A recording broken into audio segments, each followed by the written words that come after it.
Bonjour, bonjour et bienvenue à cet atelier PIM Maestro, la solution modulaire CompoJulio qui devrait vous aider à valoriser vos contenus de marque. Donc, je me présente, je suis Yvelise Lebon et j'ai le plaisir d'accueillir aujourd'hui sur ce plateau Agathe Jacquemin, client de longue date de CompoJulio, responsable content et design, Sébastien Vogue, chef de projet Maestro au sein de CompoJulio, qui vous présentera, je dirais, la partie vraiment technique et opérationnelle, et Michael Tin, directeur de clientèle chez CompoJulio, qui sera là pour témoigner des retours clients et des avancées clients. Bien entendu, un des points clés de cet atelier sera le témoignage de notre client Agathe Jacquemin. Alors, pour commencer, une présentation rapide de l'agence CompoJulio. L'agence CompoJulio est une petite agence parisienne, 40 collaborateurs, où nous avons, je dirais, une partie studio de production autour de tout ce qui est retouche photo et exé, et une partie conseil et digital, qui sont vraiment les deux pôles, les deux business units qui nous ont aidés à structurer et à organiser, je dirais, cette nouvelle solution Maestro. Quelques points marchés. Alors, avec en plus l'actualité que nous vivons ces derniers mois compliqués, le digital s'envole, mais également vraiment une très forte importance de l'expérience client, de l'expérience utilisateur. Le client veut de l'agilité, le client veut que ce soit simple, le client veut que ce soit facile, et il veut vraiment, à travers les solutions qui lui sont proposées, travailler aisément. La data clé, qui reste clé, et tout l'objectif de cet atelier PIM, c'est de vous montrer à travers cette solution Maestro comment vous allez pouvoir récupérer cette data, la partager, l'enrichir, l'ordonnancer et véritablement en faire un élément clé de la valeur de votre entreprise. La data, oui. Souvent, on pense au texte, ce qui est le point clé, je dirais, du PIM, mais souvent, dans le PIM ou au PIM est accolé véritablement un DAM avec toute cette notion d'image et de vidéo où là, la qualité du contenu fait une réelle différence dans nos avancées chez nos clients. Enfin, je dirais quelques tendances à partager avec vous qui expliquent pourquoi aujourd'hui nous tenons à partager vraiment l'importance de ce PIM Maestro. Aujourd'hui, les tendances 2021, c'est vraiment cela, l'expérience client, la performance, souvent relayée avec une notion de mesure intégrée très importante qu'on retrouvera sur le ROI, la place clé du mobile. La place clé du mobile, plus de 80% plébiscité à plus de 80% dans les usages. Tout notre écosystème aujourd'hui et l'importance de toutes les métadonnées qui sont embarquées, notamment au niveau des photos. Voilà, donc je vais passer la parole maintenant à Michael, à qui je vais demander de nous présenter finalement, lui, les feedbacks clients qu'il a eus, les feedbacks clients qu'il a au quotidien et qui viennent faire écho à cette solution que nous sommes en train de mettre en place et de vous présenter et de partager avec vous les premiers succès que nous avons. Voilà, donc Michael, je te laisse la parole pour nous présenter les points clés des retours clients. Que nous disent nos clients, effectivement. Merci beaucoup, Église. Alors, 4 éléments forts qu'il faut retenir de ce que nous disent nos clients. Le tout premier est qu'ils souhaitent avoir ce qu'on appelle de l'omnicanal. Ils veulent de l'omnicanal de façon simple. Les choses les plus simples sont toujours les plus intéressantes. L'idée, c'est de pouvoir travailler et de marketer leur marketplace comme Amazon ou Cdiscount. En point numéro 2, qui est un point également essentiel, c'est la partie collaborative. Ils voudraient effectivement travailler en mode collaboratif sur chacune de leurs campagnes. Et dans ce travail collaboratif, il y a un maillot essentiel. Ce maillot essentiel, c'est le chef projet parce qu'en fin de compte, c'est le pilote qui permet de suivre l'avancée de l'ensemble des collaborateurs sur les projets. Troisième point important que les clients nous remontent régulièrement, c'est d'optimiser les ventes finalement. L'objectif essentiel est souvent à développer le business et optimiser les ventes. Et l'idée est souvent de mettre les produits en ligne en amont le plus vite possible et en les personnalisant. Et dernier point crucial que les clients nous remontent régulièrement, c'est la qualité de la donnée. Grâce au PIM, les clients peuvent avoir une qualité de données extrêmement fiable et qui leur permet de diffuser après. Donc, s'il faut retenir les éléments essentiels de ce que nous disent nos clients, c'est qu'ils veulent réussir leurs enjeux business avec agilité, simplicité et, comme je disais à l'instant, rapidité. Alors, pour ce faire, aujourd'hui, effectivement, on va se focaliser sur la solution, sur la partie PIM, mais notre solution est un peu plus vaste. Notre solution permet d'allier 3 éléments qui sont essentiels. Le PIM, qu'on va développer tout au long de cet atelier. Le PIM permet d'enrichir, de gérer les contenus et de créer, bien évidemment, les data models. Nous avons également, qui est relié à ce PIM en permanence, la partie Project. La partie Project permet de diffuser les campagnes en omnicanal dont je parlais tout à l'heure. Et puis, pour gérer tout ce qui est assets, images, vidéos, nous avons le DAM. Donc, du coup, il y a un lien très fort entre ces 3 éléments. Et ce lien très fort s'appelle Maestro pour nous. Effectivement, ça permet à nos clients de diffuser en omnicanal et de gagner du temps. Alors, qu'est-ce que les clients peuvent gagner également? Ils peuvent réduire le délai de production, ils réduisent leurs coûts, puisque finalement, tout est centralisé, et puis ils se concentrent sur finalement les tâches qui apportent de la valeur, les tâches à forte valeur ajoutée. Alors, peut-être justement pour compléter cette présentation, Sébastien, de point de vue technique, est-ce que tu pourrais nous dire quelques mots justement de cette solution Maestro, de cette solution modulaire? Je pense que ça pourrait être intéressant d'avoir ton regard de chef de projet. Oui, bien sûr. Donc, Maestro, comme on vous l'a présenté, c'est une solution qui a été développée par CampoJulio. C'est une solution qui a été développée de façon modulaire. Elle a été développée sur la base d'une architecture hexagonale en microservices. Elle est composée, comme on vous l'a expliqué, de 3 gros modules qui sont le PIM pour Product Information Management, le DA pour Digital Asset Management et le Project, qui est un module maison qui nous permet vraiment de diffuser efficacement vers tous nos canaux de vente classique ou d'e-commerce, que ça soit via la réalisation de catalogues, de brochures, de supports communication ou directement alimenter des sites web, des marketplaces ou des sites d'e-commerce. Donc, nous avons pensé cette application, comme je vous l'ai dit, sur la base d'une architecture hexagonale en microservices. Le but, c'est que chaque module soit indépendant, chaque module puisse communiquer les uns avec les autres via des API, et chaque module a bien sûr sa propre gestion des droits utilisateurs, des règles métiers et de configuration workflow.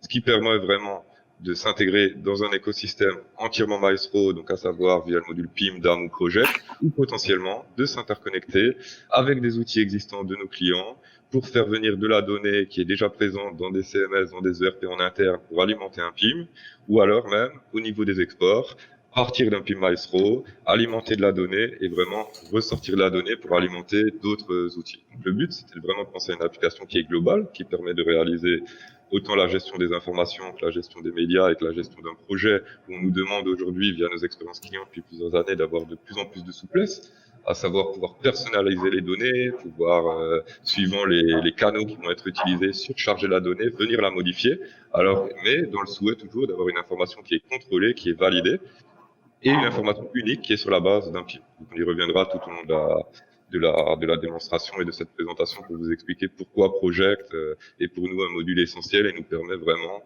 de pousser plus loin la personnalisation tout en nous basant sur une base de données unique qui provient du PIM. Ici, on peut voir les points importants aussi dans le slide. Donc, pour nous, les premiers points importants, c'est de bien comprendre le cas client, quels sont aujourd'hui les outils existants chez le client, quelles sont aujourd'hui les données qui sont déjà renseignées dans des outils ou qui sont déjà utilisés vers certains canaux de communication, quel est le futur, quelles sont les évolutions envisagées, que ça soit déjà chez un client en interne ou nous, ce qu'on peut proposer via nos expériences, à savoir comment valoriser le contenu, comment le diffuser vers de nouveaux médias, vers de nouvelles ressources. Et donc, le but, c'est vraiment de se rapprocher du client, de bien comprendre aujourd'hui quelles sont les données, quels sont leurs intérêts, comment structurer leurs données, comment utiliser l'outil, parce qu'on dit toujours que il faut comprendre la philosophie de l'outil et bien comprendre cette philosophie pour l'utiliser parfaitement. Et puis, on est là pour accompagner au début, jusque continuellement nos clients pour s'adapter à leurs besoins qui évoluent, surtout dans ces périodes compliquées qu'on connaît depuis un an. Merci. Merci beaucoup, Sébastien. Et donc, on arrive véritablement au PIM. Donc, le PIM, voilà, le PIM. Et donc, je te redonnerai la parole peut-être pour expliquer justement de façon plus longue ce que c'est. Mais donc là, déjà, sur ce PIM, je te repasse la parole, Michael, pour justement la discussion avec Agathe. Voilà, c'est... en tant que cliente, comment ça s'est passé? Donc, je te laisse la parole peut-être. Effectivement, il est important maintenant de laisser place à Agathe, qu'elle nous donne vraiment la vision client pour nous permettre de continuer à avancer dans cet atelier. Donc, Agathe, toute première, merci déjà d'être avec nous. Première question que j'ai envie de vous poser. Quel était votre objectif au tout début pour implémenter la solution que vous avez utilisée, la solution Compojulio? Dites-nous tout. Alors, bonjour à tous. Merci de m'avoir invité à cet atelier. En fait, on avait 3 objectifs principaux au départ. Le premier, c'était de réduire le temps de travail nécessaire à la conception des catalogues. Ce temps, il s'étalait à l'époque sur 5 ou 6 mois. C'est très chronophage pour beaucoup d'équipes. Et donc, on avait un vrai objectif de réduction du temps consacré à la conception des brochures et d'être plus agile dans la mise en marché, plus réactif dans la mise en marché de nos offres. Donc ça, c'était le premier objectif. On avait un deuxième objectif qui était sur la collaboration inter-équipe. En interne, on a beaucoup d'intervenants, beaucoup d'équipes qui travaillent sur la conception des brochures et des catalogues. Et on avait besoin d'optimiser cette collaboration, de la rendre plus simple, plus fluide, de simplifier les processus. Donc ça, c'était un deuxième objectif sur la collaboration interne entre les équipes, entre les parties prenantes. Et enfin, on avait un troisième objectif qui était un objectif plus environnemental, où là, on se rendait compte que à l'époque, on travaillait tout en manuel et on avait une consommation de papier extrêmement importante.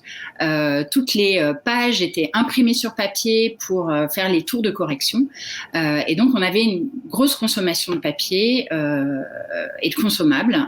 Et donc, on avait envie de réduire ça et de réduire notre impact environnemental dans le cycle de conception des brochures. Et du coup, la solution, on a lancé un appel d'offres et la solution Syspad répondait à ces 3 objectifs. Et on a donc digitalisé l'ensemble du cycle de conception de nos brochures. Et dès la première saison, dès la première collection de brochures réalisées avec la solution Syspad, on a atteint les 3 objectifs. On a réduit d'environ 30% le temps de travail consacré par les équipes aux brochures, à la conception des catalogues. On a supprimé quasiment 100% de notre consommation papier puisque tout a été digitalisé dans la solution. Et en termes de collaboration interne, ça a été aussi un gros succès puisque toutes les équipes ont tout de suite adhéré à la solution. On trouvait ça extrêmement simple. On a été très bien accompagnés aussi par les équipes de Compojulio dans ce déploiement. Donc, toutes les équipes ont été enthousiastes et ont adhéré au nouveau processus de travail. Mais, écoutez, super, merci beaucoup, merci pour ce témoignage.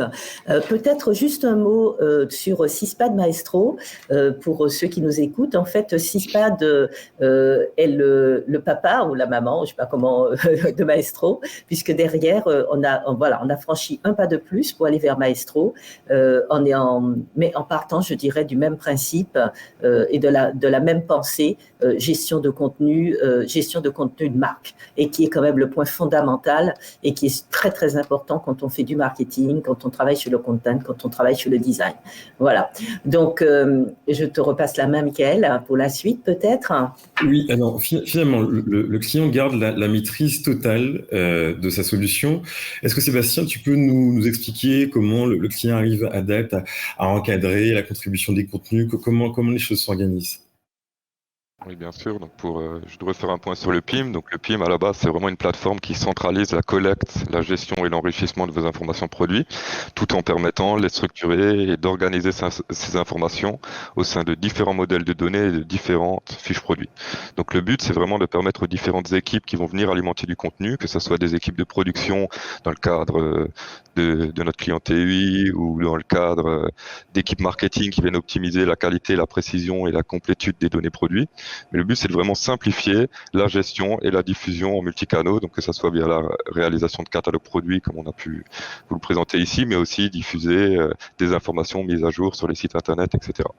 Donc le but, c'est que les experts de données ils puissent faire vivre leurs différents modèles de données, leurs différents modèles de produits, ils peuvent les enrichir, les classer, les renseigner, saisir des informations au sein du PIM, les faire évoluer, tout en respectant les règles métiers qu'on rencontre chez tous nos clients, avec des workflows de validation qui sont vraiment nécessaires pour valider cette donnée, ainsi que des gestions poussées des utilisateurs et des droits pour permettre de donner vraiment, en fonction des profils, certains droits, certaines actions sur des données produits, sur certains modules. Donc le but, l'évolution entre Maestro et Syspat, c'est que vraiment qu'au niveau de Maestro, on est parti dans une optique où tout ce qui était donné, que ce soit modèle de données, que ce soit gestion des droits, que ce soit gestion des workflows, il puisse être défini par le client et puisse être unique à chaque modèle de données. Donc typiquement aujourd'hui, en fonction des équipes, on se retrouve avec des problématiques où dans le cadre d'une production de brochure par exemple, on a un gros souhait d'avoir plusieurs cycles de validation avant que cette information puisse être diffusée. Par contre, dans le cas de mise à jour de site internet ou de marketplace, c'est d'autres équipes où c'est carrément des canaux qui viennent renseigner la donnée. Et donc si on n'a pas besoin d'avoir 3-4 niveaux de validation. On sait que quand un système vient nous mettre à jour des informations dans le PIM, le but c'est vraiment de les diffuser et en gros d'avoir des diffusions soit hebdomadaires, soit même de façon journalière pour vraiment avoir sur nos sites internet, sur nos contenus web, de la donnée qui est mise à jour continuellement. Et encore une fois, surtout dans cette période, en particulier pour les voyagistes ou pour de nombreux clients qui sont fortement impactés par cette période de Covid qu'on connaît, donc d'avoir toujours des données qui sont à jour, qui se mettent à jour continuellement avec toutes les annonces qu'on peut avoir. Alors ça peut être intéressant justement de faire réagir Agathe par rapport à ce point, cette évolution Maestro avec le PIM. Comment voyez-vous les choses en fait par rapport, je dirais, à votre expérience, votre expertise? Quel est votre feedback par rapport à cela? Alors pour moi, vraiment le premier intérêt dans Maestro par rapport à Syspat, c'est le vrai plus, c'est d'avoir un PIM.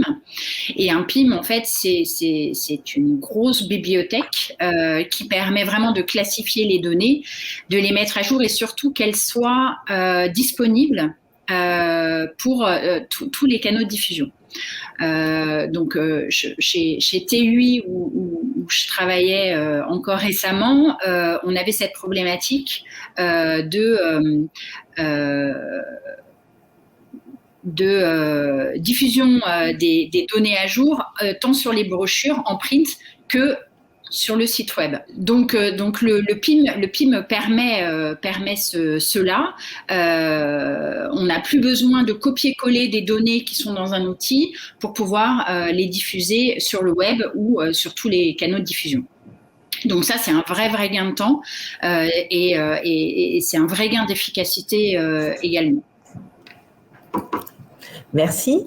Alors, peut-être pour rentrer dans les données vraiment techniques, Sébastien, alors je vais peut-être passer les slides au fur et à mesure en montrant des visuels, mais ce qui serait intéressant, c'est que tu ailles peut-être sur 2 ou 3 points clés qui te semblent vraiment forts du PIM Maestro. Voilà, donc aujourd'hui, le PIM Maestro, il est basé donc sur la conception 100% personnalisée par nos clients de data model. Donc, qu'est-ce que c'est un data model? C'est des modèles de données.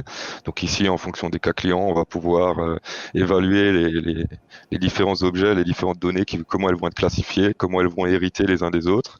Et le but, c'est vraiment pour chaque data model, pour chaque modèle de données. Donc, dans le cadre d'un voyagiste, on pourrait imaginer des fiches hôtels, on pourrait imaginer des fiches séjour, on pourrait imaginer des fiches circuits, des fiches extensions qui peuvent être liés entre plusieurs produits. Donc le but, c'est vraiment de pouvoir définir un modèle de données pour chacun des objets qui sont définis par nos cas clients.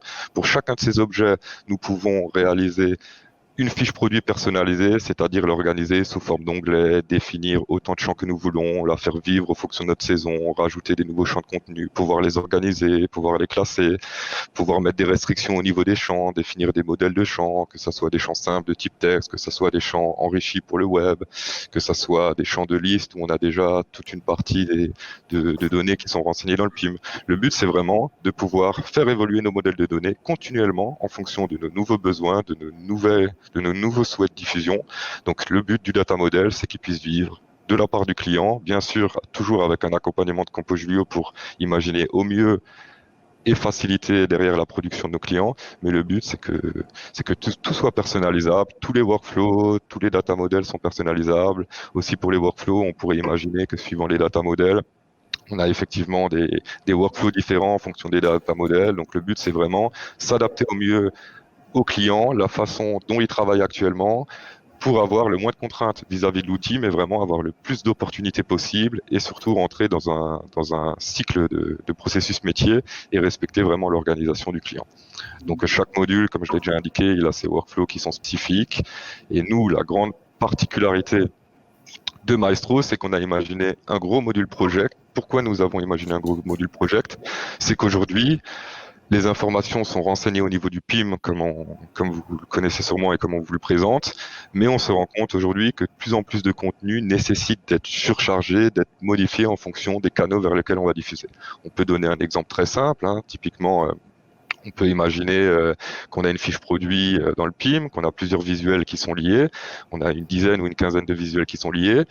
Dans la plupart des cas, c'est le site web qui va définir l'ordre des visuels et donc nous serons capables de faire un export vers un flux avec des positions photos. Aujourd'hui, on se retrouve avec des souhaits de personnalisation, que ça soit pour des applications mobiles, que ça soit pour des documents marketing, que ça soit pour des brochures, où certes, on a toujours un souhait de classifier nos données pour le site, mais on souhaite, lors d'une autre sortie, quand on diffuse vers un autre canal, nous voulons pouvoir surcharger la donnée, la retravailler, ou même complètement modifier les photos, parce que nous n'avons pas envie de toujours mettre en avant les mêmes données.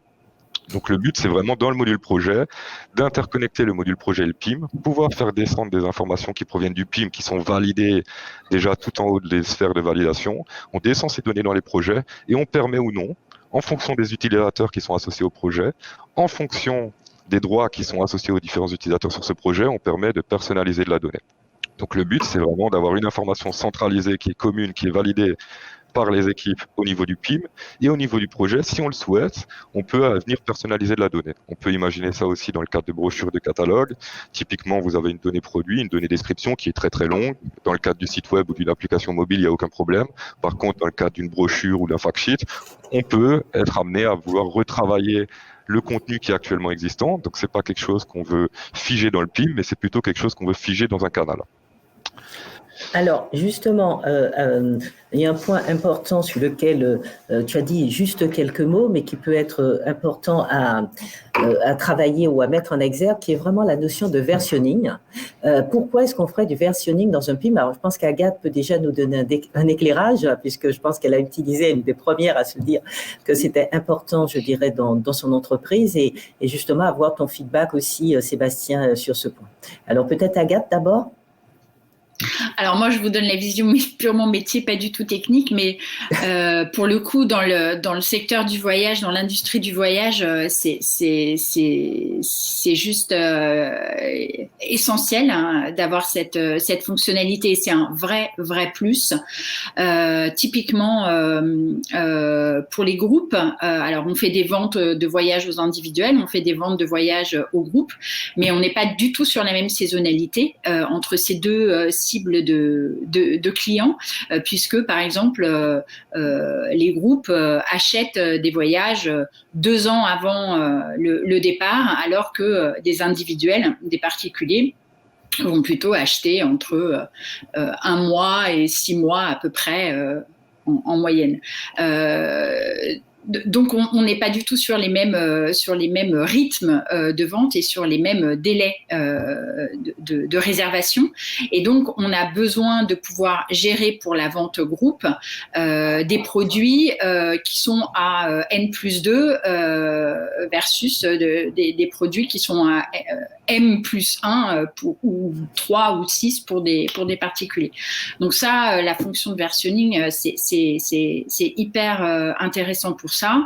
Et je pensais aussi aux produits qui peuvent être très différents d'une saison à l'autre. Exemple, la montagne. Un hôtel à la montagne en été, le même hôtel à la montagne en hiver, c'est le même produit. Pour autant, il va pas du tout avoir la même fiche produit, il va pas du tout avoir les mêmes points forts quand on va le vendre pour l'été et quand on va le vendre pour l'hiver. Donc, avoir un outil qui est capable de gérer ça, c'est un vrai plus. Merci. Si juste pour compléter, on peut revenir sur le PowerPoint. Donc, on a illustré pour aller juste Oui, sur les 2 slides précédents. Donc, concernant le versionning, donc ça, c'est pour présenter le différent versionning, donc pour pouvoir gérer, comme on l'explique, des ventes sur un produit sur 2 ans en avant. Donc, on souhaite avoir dans le PIM une version, par exemple, 2020 de notre produit. On pourrait très bien imaginer une version 2021 ou 2022. Et derrière, à travers le module projet, on pourrait décider de faire descendre dans des exports web, dans des exports d'applications mobiles, pardon, la version 2020 qui est actuellement celle qui est proposée sur nos canaux de vente, que ce soit le site internet, nos plateformes d'e-commerce. Donc on se retrouve avec une version 2020. On pourrait très bien dupliquer cette version, préparer dès en amont le contenu, à savoir modifier des descriptifs, modifier des prix, modifier vraiment des informations produits, tout en laissant une grande partie de la donnée commune. Donc, on duplique la fiche, on crée une nouvelle version, et après, dans nos projets, on pourrait très bien lier une autre version, et donc, on pourrait préparer une brochure 2021, tout en gardant un flux de données d'une brochure 2020 qui continue à être utilisé par d'autres canaux. Donc, le but, c'est vraiment de pouvoir être flexible et de pouvoir travailler bien en amont la personnalisation de notre produit, préparer nos futures campagnes, préparer aussi les évolutions, parce que d'une année à l'autre, on évolue. On n'a pas forcément envie de toujours attendre le dernier moment pour évoluer, que le site internet soit prêt, que toutes les applications qui utilisent notre contenu ont évolué vers nos nouveaux modèles ou vers notre nouvelle présentation. Donc le but, c'est qu'à partir d'une même fiche, qu'on puisse vraiment créer autant de versions qu'on veut, rester maître de ces versions avec un cycle de validation. Et l'autre exemple, c'est typiquement la gestion des marques, où à partir du même produit qu'on peut appeler une fiche de produit master, suivant si on le vend sur une marque A ou sur une marque B, le contenu là aussi va pouvoir être différent, que ce soit au niveau de la présentation, que ce soit au niveau du contenu en lui-même, ou même que ce soit différent parfois au niveau d'un pricing ou au niveau des canaux de diffusion. Donc le but, c'est vraiment soit de créer des versions pour gérer notre saisonnalité ou gérer vraiment nos canaux de vente de façon différente, ou alors carrément au sein d'une même fiche produit, imaginer différents descriptifs en fonction des marques, en fonction des sites sur lesquels ça va être diffusé. Donc le but du versionning, c'est vraiment d'ouvrir les possibilités, de pouvoir s'adapter le plus en fonction des équipes, du besoin de retravailler le contenu pour les sources, et voilà. Tout en restant toujours au sein d'une même fiche PIM. On a une même référence d'entrée dans le PIM pour retrouver plus facilement toutes nos données et pas nous retrouver avec des fiches qui sont pour l'été, des fiches qui sont pour l'hiver, des visuels qui sont rattachés à des fiches mais qu'on ne va pas retrouver dans la fiche été. Le but, c'est vraiment toujours d'avoir une information qui est regroupée au sein d'une même entrée dans le PIM, mais qu'après, au niveau des différents projets et des différents exports, on puisse aller chercher vraiment la version qui nous intéresse, que ce soit une version hiver, une version été, ou alors typiquement une version pour des groupes ou pour une certaine marque ou pour certains canaux de diffusion. merci beaucoup Sébastien. Ce que je propose, alors un peu de façon peut-être, je te taquine, mais je dirais globalement, si dans les exemples qu'on va donner justement pour nos interlocuteurs, je trouve que ce serait bien aussi si on pouvait amener, par rapport à nos grands clients dans le domaine du jouet ou dans le domaine de l'automobile, essayer de prendre des exemples qui soient parlants, qui changent un peu de secteur pour que ça permette de voir aussi comment on utilise ces différentes marques ou ce que l'on peut faire. Je pense que ça compléterait et ça montre que c'est vraiment une solution qui s'adapte multisecteur, je dirais, et qui vraiment est importante dans la logique de la base de données, dans la base de données produits, dans la base de données images. C'est vraiment là où on est. Alors, on vient d'en parler, donc peut-être un dernier point, mais tiens, voilà, on a un exemple avec le jouet un peu, tu en as beaucoup parlé sur les data models, peut-être un mot de conclusion ou Agathe ou Mickaël, si vous avez une remarque sur cette partie aussi, sur la partie structuration, aide à la structuration. Alors, la structuration, c'est un gros travail du côté du client. Faut pas le négliger quand on se lance quand on acquiert ou qu'on implémente ou qu'on déploie une solution comme ça. Il y a un gros travail en amont du côté du client à réaliser, mais pour le coup, l'accompagnement en l'occurrence de Compo Julio, en ce qui nous concernait, est primordial. Et quand on voit certains aspects de ces solutions, ça semble un peu technique et un peu compliqué, mais finalement, on a un conseil et un accompagnement et une écoute des besoins dans les équipes Compo Julio qui est précieuse. et qui simplifie tout ce processus-là. Merci beaucoup. Merci beaucoup. C'est un peu ce que tu disais, je crois, Sébastien, et tout à l'heure, qui est vraiment le fait de dire que toute cette partie amont, toute cette partie structuration que l'on fait avec le client, évidemment, elle est centrale et elle nous permet de poser les choses. Et à partir de là, bien sûr, le data model est évolutif, mais ça structure beaucoup tout ce que nous allons mettre en place par la suite. Alors, peut-être pour continuer, Michael, Sébastien, une remarque peut-être sur quelques points sur les imports et exports? Oui, c'est ça. Je voudrais parler effectivement de la partie gain de temps. Effectivement, l'idée, c'est d'aider le client à être autonome, à gagner du temps, à pouvoir développer des éléments lui-même, notamment par la création de data models dont on a parlé à l'instant. Donc finalement, il peut créer les champs qu'il souhaite avec notre solution Maestro. Ça nous permet d'être complètement autonome. Les imports instantanés. Les apports instantanés, ils peuvent être XML, ils peuvent être Word, ils peuvent être Excel. L'idée, c'est de permettre aux clients d'apporter ces data models, de créer de façon automatique les produits, donc ils gagnent du temps. Et puis, on a parlé des imports, et maintenant, je pense que c'est important de parler des exports. Pour ces exports, nous avons la possibilité de faire des connexions API, nous aidons à la personnalisation des templates, et nous aidons le client à paramétrer ses exports. Enfin, il y a vraiment un accompagnement dont Agathe a parlé, qui est extrêmement important au niveau des équipes CompoJulio et qui permet finalement aux clients d'être très autonomes et de gagner beaucoup de temps grâce à cette solution. Je ne sais pas si tu as des éléments à ajouter dessus, Sébastien, avant que je passe aux questions suivantes. Si, bien sûr. Donc, sur les exports, donc le but d'une solution, c'est vraiment de diffuser en multicanaux. À travers nos expériences, on se rend compte de plus en plus que suivant les services avec lesquels on échange, suivant les différents intervenants, on veut de plus en plus personnaliser du contenu.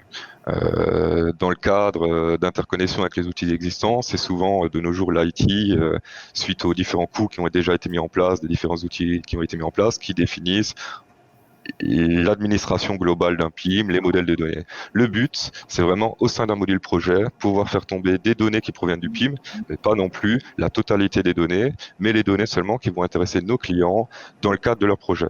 Typiquement, on peut prendre l'exemple de la communication marketing. Si nous avons un PIM avec une centaine ou 200 informations par fiche produit, dans le cadre de réalisation de flyers ou de fact sheets, c'est seulement quelques informations produits qui vont être configurées dans le projet, qui vont descendre au niveau du projet. Et donc, les équipes marketing, créa vont pouvoir laisser libre cours à leur imagination, pouvoir marketer des nouvelles idées au sein de leur projet, définir des templates, que ce soit des templates pour le print ou des templates pour le web, ou même des templates pour les réseaux sociaux, mais le but, c'est vraiment de pouvoir personnaliser au niveau des projets les exports, parce qu'aujourd'hui, on se rend compte qu'avoir la donnée validée par tout le monde au niveau d'un PIM, c'est très bien, mais il y a un gros souhait de retravailler le contenu en fonction des canaux vers lesquels on va diffuser. Donc, on accompagne aujourd'hui tous nos clients en fonction de leurs besoins existants, et il y a des propositions de tous les exports qui sont possibles, donc que ce soit des exports interconnectés avec des API, avec vos outils existants, comme on a déjà pu le dire, connectés vers des sites web, des marketplaces pour envoyer des flux de données. Donc souvent, ces flux-là sont retranscrits directement via des informations qui sont validées dans le PIM et qui descendent sans modification, sans validation. Une fois que c'est validé au niveau du PIM et du projet, ça descend de façon, comme je vous l'ai dit, hebdomadaire ou journalière, et ça met à jour vos différents canaux. Mais le but, c'est vraiment dans des projets plus de type marketing, de type production de brochures qui sont beaucoup plus longs, où on a besoin de plus de flexibilité au niveau de la donnée parce qu'on souhaite vraiment retravailler le contenu. Et ben dans le projet, on doit pouvoir retravailler notre contenu, toujours avec des soucis de validation en fonction des droits, avant de sortir des pages ou avant de sortir des templates et de diffuser ces informations sur tous nos canaux. Merci beaucoup, Sébastien. J'ai une question pour vous, Agathe, très importante. C'est vrai qu'on parle du déroulé, mais à la base, quelles sont les étapes clés pour vous pour justement implémenter, quelles ont été les étapes clés pour implémenter le PIM dans votre entreprise? Faire adhérer les équipes métiers. Intégrer dès le départ les équipes métiers, recueillir les besoins. Après, j'ai envie de dire, la technique, en général, on est accompagné, mais voilà, écrire, avoir une feuille de route bien claire, et puis impliquer les équipes métiers pour qu'elles expriment leurs besoins à chaque étape du processus. Voilà, je pense que c'est vraiment le prérequis.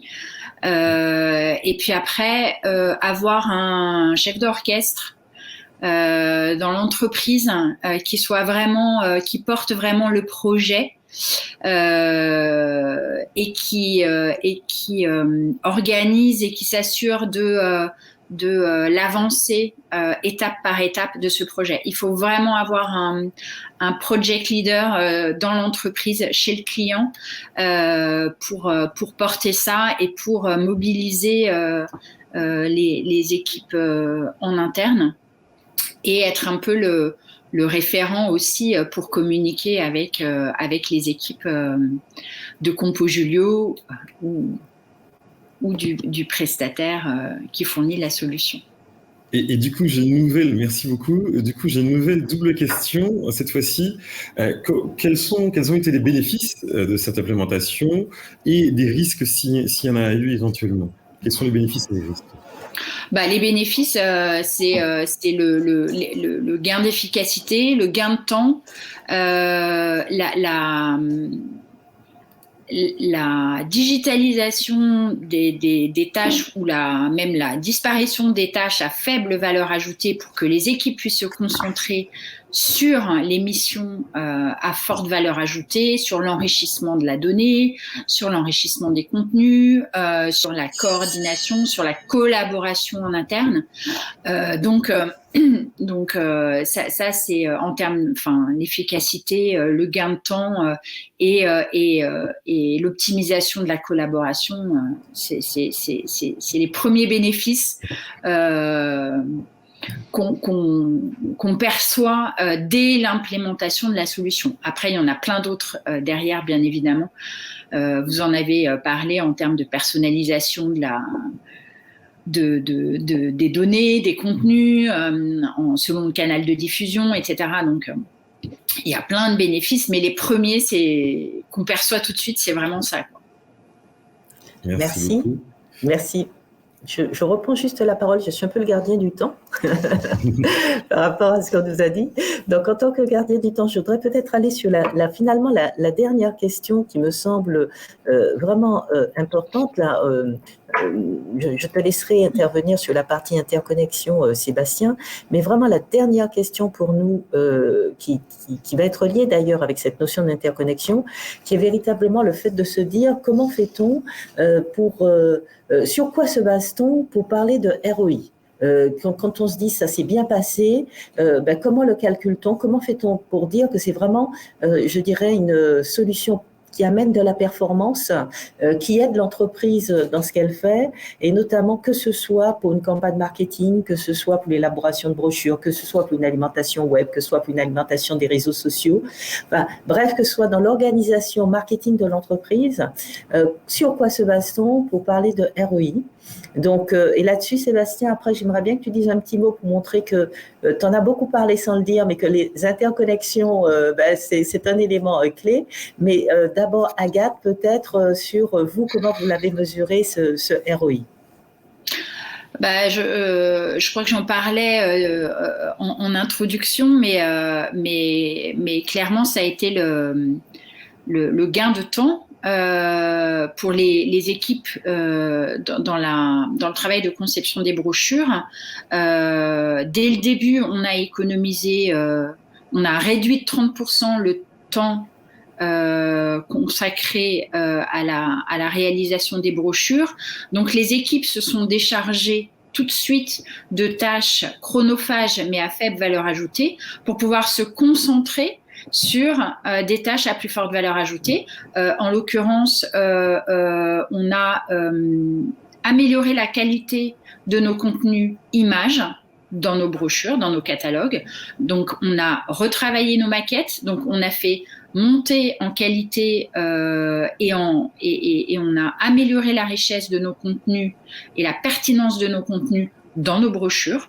Donc ça, les équipes se sont libérées du temps sur des tâches que Cispad a pris en charge pour pouvoir se concentrer Voilà, sur des missions à plus forte valeur ajoutée et pour amener de la qualité et une meilleure expérience pour le client. Ça, on a pu le vérifier dès le début, dès l'implémentation de la solution, dès les premières collections. Écoutez, c'est super. Et puis voilà, et les équipes marketing également qui ont pu également se focaliser sur la montée en gamme de nos catalogues, un choix plus fin sur les visuels, un choix plus qualitatif sur la mise en page, le retravail des maquettes. Voilà, tout ça, ça nécessite du temps et donc on a pu s'y consacrer grâce à l'implémentation de la solution SYSPAD en l'occurrence.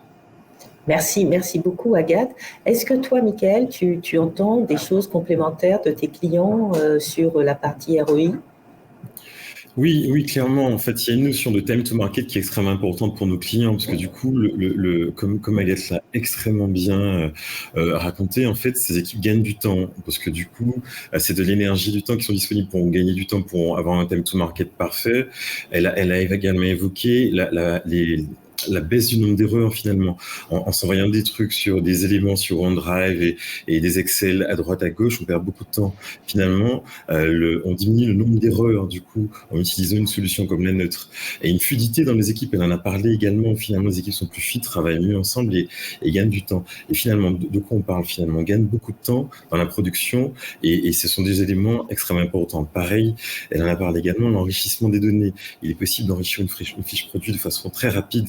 Et on gagne du temps également dans cet enrichissement, dans la collaboration, d'une part en interne avec les équipes, mais en externe, parce que du coup, on l'a évoqué, c'est une solution en mode SaaS qui permet de travailler avec des équipes qui sont, je crois qu'on en a besoin avec la situation sanitaire actuelle, avec des équipes qui sont délocalisées, qui sont chez elles, qui peuvent être même dans d'autres pays. Enfin, il y a une capacité à travailler ensemble au même moment sur soit des projets, soit justement ces fiches projets que permet de développer le PIM Maestro. Merci beaucoup.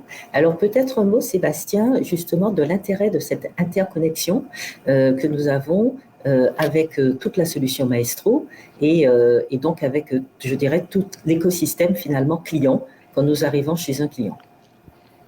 Oui, donc, comme je l'ai déjà indiqué, donc nous on a fait le choix de partir sur une architecture. Donc là on est plus sur le côté technique, on est parti sur une architecture hexagonale en microservices. Donc le but c'est vraiment de pouvoir être modulaire et de répondre à 100% aux besoins du client et pas de venir avec une application qui est une grosse application où tous les différents modules sont contenus dedans et puis c'est tout ou rien.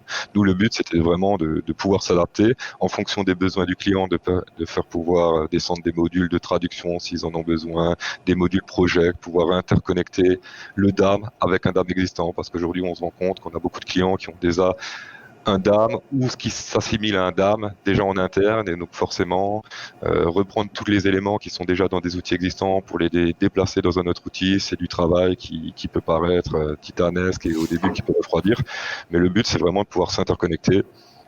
Donc grâce à cette architecture en microservices, on communique via nos différents modules, via des API, mais on peut très bien aussi via vos outils existants qui sont capables de nous fournir des exports, interconnecter directement vos outils grâce à ces API.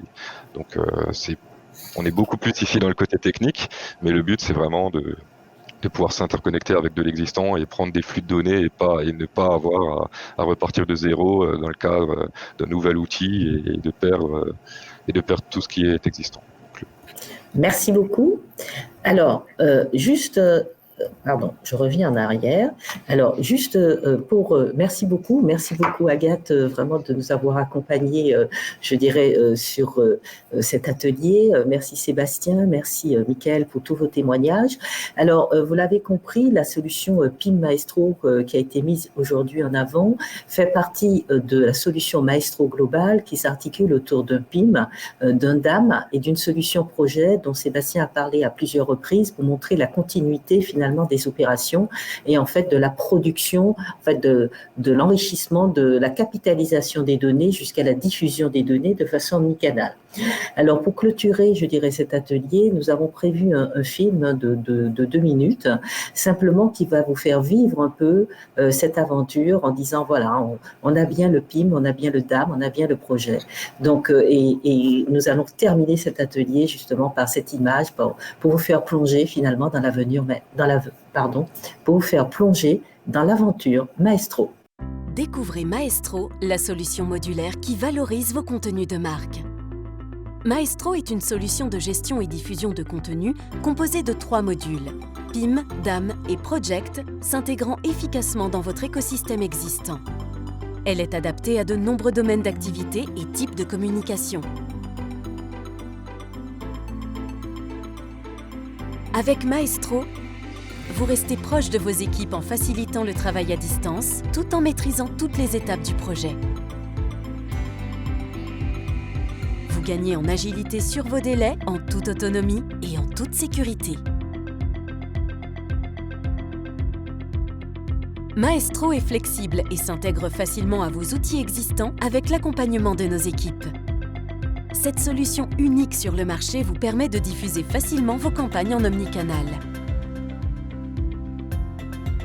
Centralisez, enrichissez et gérez vos contenus en mode collaboratif dans le module PIM.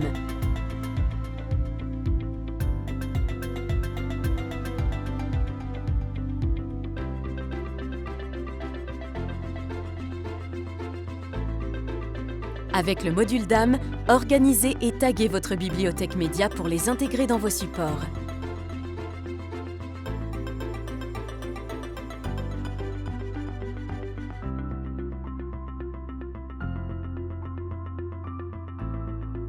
Avec le module Project, créez et diffusez vos campagnes marketing en omnicanal sur vos supports print ou vos réseaux sociaux avec une parfaite maîtrise de vos chartes graphiques.